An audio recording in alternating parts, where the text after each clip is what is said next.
Salut à toi, apprenti recycleur! Je suis très contente de te revoir. Dans cette vidéo, nous allons découvrir le tri sélectif. Il s'agit du tri des déchets. Tu le fais peut-être déjà? Dis-moi si oui ou non. Le tri, c'est le fait de jeter certains déchets dans une poubelle et d'autres dans une poubelle différente selon leur nature. Mais pour commencer, est-ce que tu sais pourquoi on trie les déchets? C'est pour qu'une partie d'entre eux soit envoyée dans des centres de tri pour les recycler. C'est-à-dire que ces déchets auront une nouvelle vie avec de nouvelles utilisations. Par exemple, lorsque tu jettes des déchets en verre, comme des bouteilles ou des bocaux, ils sont envoyés dans des verreries où ils sont fondus pour devenir de nouveaux objets en verre. Les déchets plastiques, les cartons et les métaux, eux, sont la plupart du temps jetés dans la même poubelle. Ils sont ensuite séparés dans le centre de tri et subissent des traitements différents. Les déchets en acier comme les boîtes de conserve sont fondus puis transformés en de nouveaux objets métalliques. Le carton est transformé en pâte pour faire du papier ou de nouveaux emballages en carton.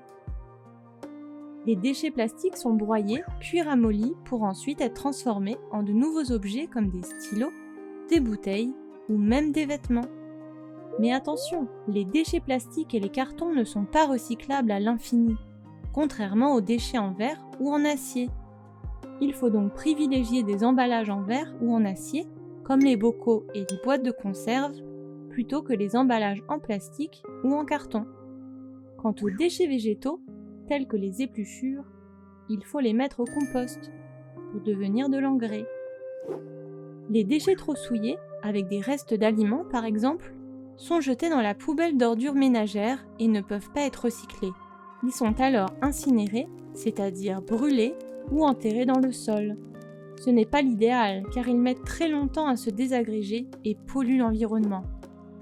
Un sac plastique par exemple met en moyenne 450 ans à se décomposer. C'est en moyenne 6 fois plus long que la vie d'un humain. Certains déchets ne doivent pas être jetés dans des poubelles classiques, mais directement amenés dans des points de collecte spécifiques.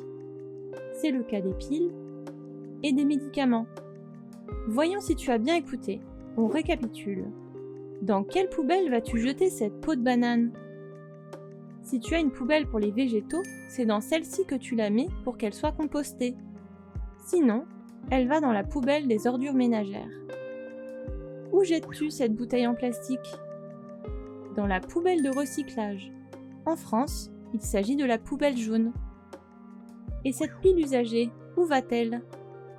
Attention, il ne faut surtout pas la jeter dans les poubelles classiques car elle contient des métaux toxiques. Tu dois l'amener dans un centre de collecte spécifique. Et pour finir, où jettes-tu ce pot de confiture? N'oublie pas d'enlever le couvercle, puis dépose-le dans le conteneur à verre. Comment faut-il agir avec ces déchets pour réduire son impact sur l'environnement? Faire le tri sélectif, c'est déjà très important. Mais il faut savoir que chaque traitement de déchets pollue. L'idéal est donc de réduire sa production de déchets. Pour cela, il faut privilégier les produits réutilisables, les stylos rechargeables plutôt que les stylos jetables par exemple, et réparer les objets qui peuvent l'être plutôt que de les remplacer. Lorsque tu n'utilises plus un objet ou un vêtement qui n'est pas trop abîmé, plutôt que de le jeter, tu peux l'amener dans un point de collecte pour lui donner une nouvelle vie. Et voilà, c'est fini pour cette vidéo sur le tri sélectif. Tu sais maintenant comment trier tes déchets. Je compte sur toi pour faire correctement ce que tu as appris aujourd'hui et je te dis à très vite.